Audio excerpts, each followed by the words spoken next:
pangan, bagaimana pemerintah memantapkan dirinya untuk concern ke arah itu ya. Pertama yang harus kita cek itu sebenarnya dokumen RPJPN kayak gitu ya. Di dokumen RPJPN itu sudah diundangkan Undang-Undang Nomor 59 tahun 2024. Di situ disampaikan bahwa kemandirian pangan itu disebutkan 7 kali tuh di situ. Kata pangannya disebutkan 209 kali, kalau untuk energi 270 kali.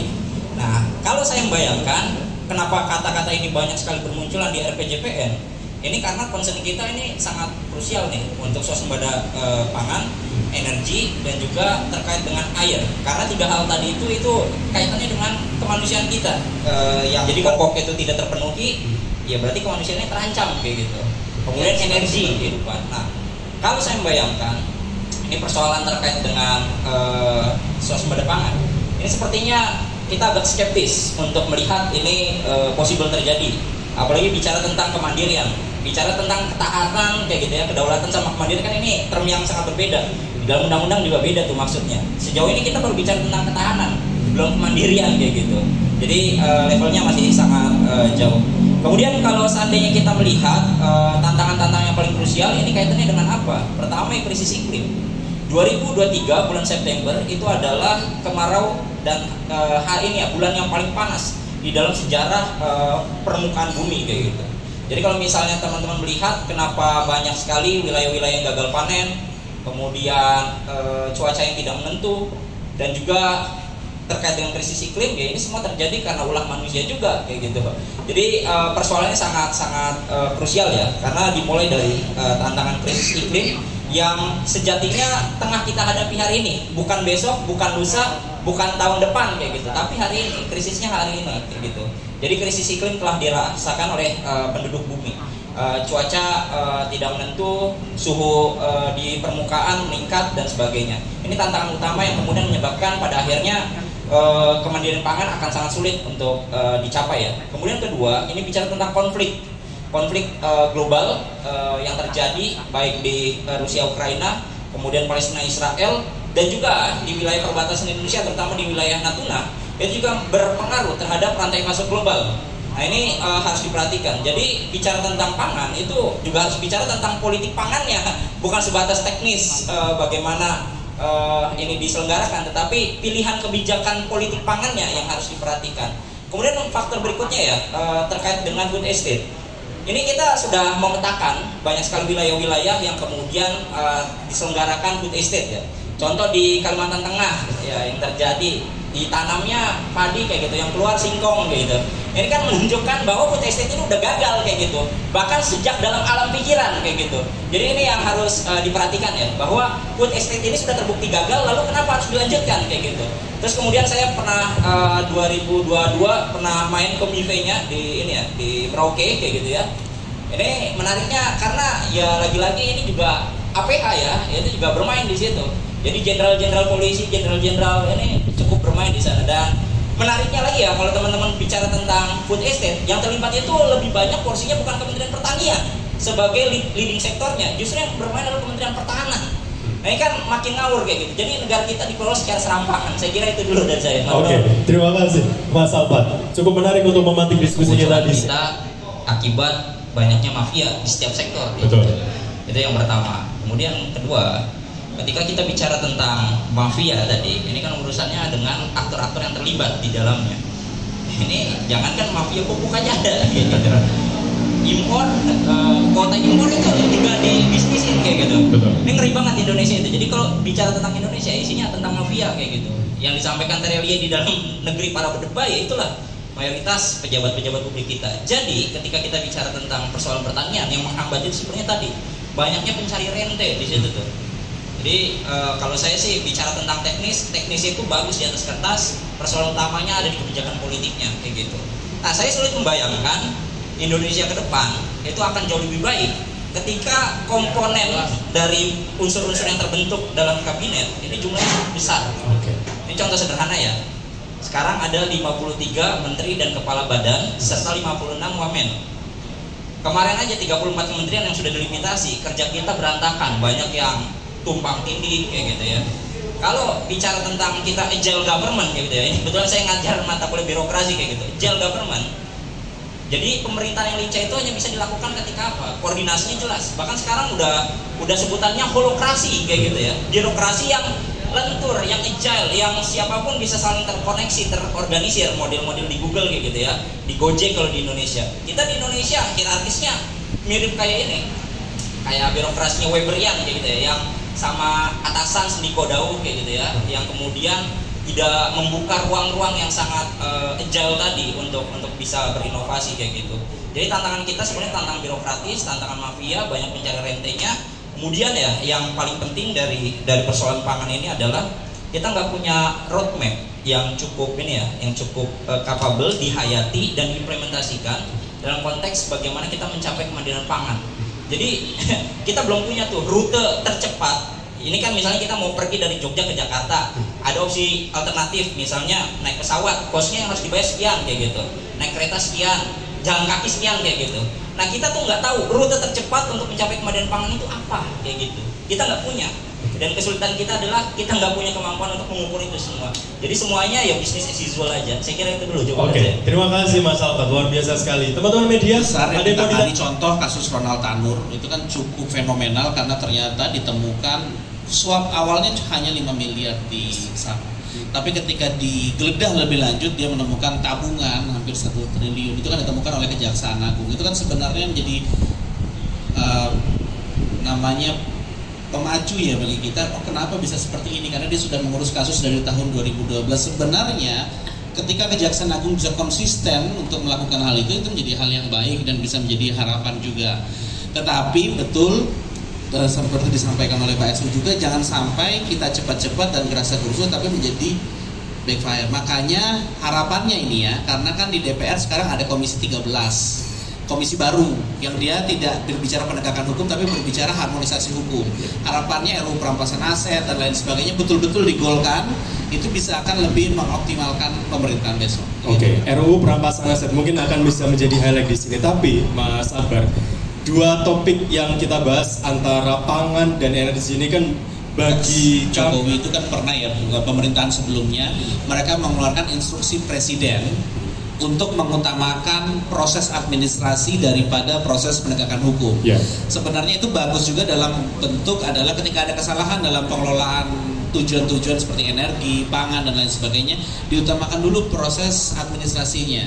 Makanya lahir Undang-Undang 30 2014, kalau ada kerugian keuangan negara akibat kesalahan administrasi, diselesaikan dulu melalui mekanisme administrasi. Nah ini yang kemudian batasannya dengan penegakan hukum, jangan sampai nanti tujuannya untuk membangun pangan dan lain sebagainya, kesalahan administrasi sedikit saja kemudian jadi korupsi.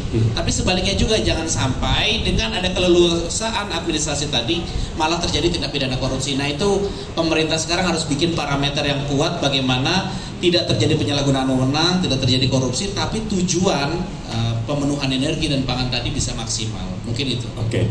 Secara pemenuhan energi, Pak Rahmawan, kira-kira 19 itu kan kita menjadi perdebatan apakah undang-undang itu melemahkan KPK. Karena dia melahirkan Dewan Pengawas yang kemudian mengkontrol beberapa kewenangan KPK, dan salah satu poinnya juga menjadikan KPK sebagai ASN yang berada di bawah eksekutif. Dan dalam konteks itu memang menjadi perdebatan di awal pembentukan, tetapi setelah praktek ternyata betul bisa dibuktikan ada banyak kelemahan dan akhirnya memang KPK sedikit dilemahkan dalam konteks hal tersebut ya.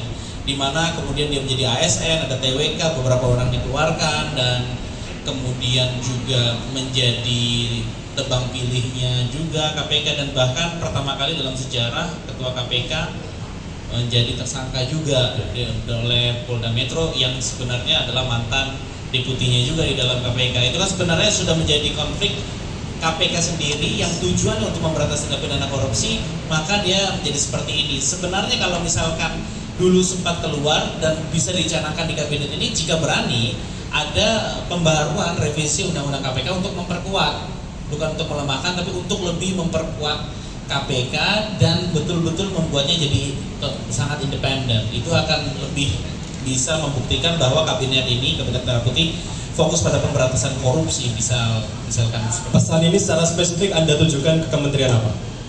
Oke, baik. Dalam konteks ini sebenarnya karena sekarang peraturan itu masuk ke dalam Kementerian Hukum dan HAM, Kementerian Hukum, Tetapi dalam konteks Kementerian Hukum juga ini agak rumit Ya. karena kemudian Komisi 3 dan Komisi 13 itu dipisah kalau di DPR. Betul. Ini nanti jadi karena penegakan hukum itu masuknya di Komisi 3, tapi pembaruan hukumnya di Komisi 13. Nah itu yang kemudian mungkin kerjasamanya yang perlu diperkuat juga. Karena dulu kan satu Komisi 3 aja. Karena kalau kementeriannya tetap Kementerian Hukum, tapi karena berpengaruh dengan KPK masuk di penegakan hukum.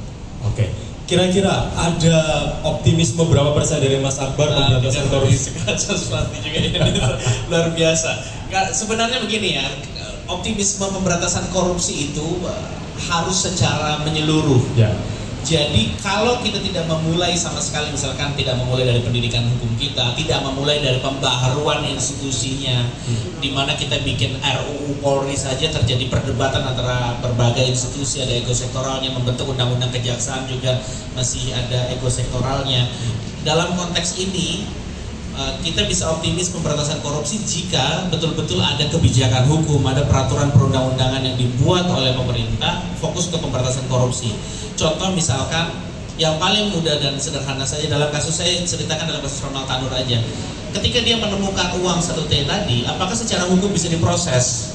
Itu tidak bisa, karena kalau dalam konteks korupsi undang-undang yang ada sekarang harus terbukti siapa yang memberi dan dalam konteks apa. Dalam kalau dia mau kasih kasusnya gratifikasi atau suap. Makanya kasus Rafael Alun pun dari 300 miliar yang didakwa oleh KPK hanya sekitar 15 miliar. Jadi hanya sebagian. Sisanya gimana nggak bisa dijadikan kasus. Makanya dalam kasus ini illicit enrichment, perampasan aset dan berbagai pembaharuan dalam pemberantasan korupsi itu perlu diakomodasi dalam undang-undang kita. Yang pernah diusulkan RUU perampasan aset sudah disurpreskan ke DPR.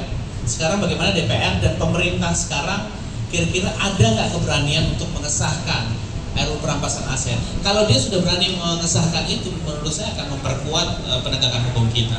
Oke, terima kasih Mas Akbar. Para lawan diterbarukan oleh kritis di Sulawesi Tengah ya, dalam konteks pilkada, bagaimana isu-isu krusial ini masuk di dalam imajinasi dan kenyataan bagi para kandidat yang maju di dalam kontestasi pilkada. Nah, saya mengidentifikasi persoalannya pertama adalah mereka yang berkontestasi di dalam politik, terutama di jabatan publik, itu juga punya bisnis di dalam tambang tadi gitu ya. Ini kan rumitnya di situ. Presiden kita Prabowo itu dia politisi, pebisnis, apa presiden kayak gitu. Pertanyaan kan rumit. Tiga-tiganya mas kayak gitu. Ya gimana kayak gitu? Ini kan rumit tuh untuk memisahkan itu semua. Nah, masalahnya politik kita itu belum membuka ruang siapa aja yang kemudian mendanai bisnis atau ini ya perusahaan yang mendanai politik kita. Di Amerika misalnya ya, sponsor utama dari kampanyenya Harris itu ditopang oleh Google kayak gitu. Itu dibuka oleh publik. Boeing misalnya, Netflix kayak gitu. Itu ternyata sebagian dananya itu digunakan untuk membantu menyokong pendanaan pemilunya Harris kayak gitu. Jadi kita agak rumit di sini. Nah, poin berikutnya yang juga rumit adalah ternyata 10 oligark tambang, terutama yang bermain di batubara, itu juga menyokong pemilu kita kayak gitu. Jadi ini rumitnya di sini nih kita berhadapan dengan oligark kayak gitu yang bermain di bisnis tambang. Wacananya bicara tentang sustainability kayak gitu, tapi mereka juga akan terusin bisnisnya ketika kita menuju ke arah emisi karbon yang rendah kayak gitu. Ini kan saling menyandra seperti di sana. Luhut misalnya dia menteri regulator gitu ya, dia yang bermain di bisnis electric vehicle kayak gitu. Dengan kerumitan tersendiri yang harus dilacak lebih mendalam. Jadi bagi saya ya yang mendalami ilmu politik, persoalan utama kita adalah kita terjebak di dalam konflik of interest sehingga jargon-jargon tentang sustainability, pertumbuhan itu nggak akan muncul gitu secara naluriah kayak gitu. Nah, yang terakhir yang ingin saya respon adalah ini bicara tentang pertumbuhan ekonomi yang inklusif hanya bisa dihasilkan lewat dua hal. Pertama adalah di mana masyarakat itu harus diberikan insentif, terutama pada kelompok-kelompok yang rentan. Karena di backbone Indonesia itu sebenarnya UMKM kayak gitu. Kita mulai sekarang harus mulai terbiasa untuk tidak belanja di swalayan atau pasar modern kayak gitu, dan kemudian menghidupkan perekonomian di sekitar masyarakat kita. Itu yang pertama. Nah, yang kedua, yang kemungkinan bisa untuk menopang itu semua adalah knowledge based ekonomi berbasis pengetahuan. Lewat apa? Lewat jasa. Negara-negara maju itu hanya ini ya, dia kenapa emisi karbonnya turun? Karena dia udah nggak fokus lagi ke industri, mereka fokus kepada value added, kepada pengetahuan kayak gitu. Nah, permasalahan kita adalah kita belum sampai kepada taraf itu dan perjalanan kita masih sangat panjang untuk mencapai. Kalau bicara dana pribadi untuk kepentingan itu memang akan menjadi gray area juga seperti itu.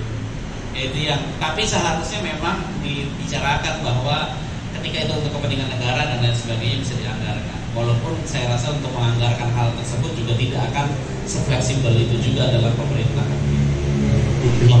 Itu memang kebanyakan adalah bagaimana agar misalkan dana negara itu tidak disalahgunakan, sehingga ada konteks perlindungan keuangan negara dalam undang-undang keuangan negara maupun pemberantasan korupsi dan lain sebagainya. Bagaimana dengan dana pribadi atau dana non negara, itu juga ada diatur bagaimana dana negara itu non negara tidak melahirkan konflik kepentingan, tidak melahirkan pelanggaran-pelanggaran hukum lainnya gitu terhadap negara. Jadi dana private juga tidak boleh mengakibatkan adanya pelanggaran-pelanggaran atau penyalahgunaan wewenang. Nah, bagaimana dengan konteks tersebut itu memang perlu dikaji lebih jauh lagi, Pak, karena dana yang sebesar itu juga, keperluan negara yang sebesar itu juga perlu dipikirkan memang rezimnya. Karena kalau kita melakukan penggunaan dana masyarakat untuk universitas saja, dana masyarakat untuk atau dana sponsorship untuk pengadaan suatu transportasi publik, itu kan semua ada peraturan perundang-undangan yang mengaturnya. Jadi memang ke depan harusnya perlu ada pengaturan yang lebih rigid lagi. Mungkin secara administratif akan bermasalah, tapi tidak masuk sebagai permasalahan hukum yang masuk dalam permasalahan hukum keuangan negara, tetapi ini akan masuk ke dalam permasalahan administrasi birokrasi. Mungkin itu secara sederhana, mungkin nanti dilengkapi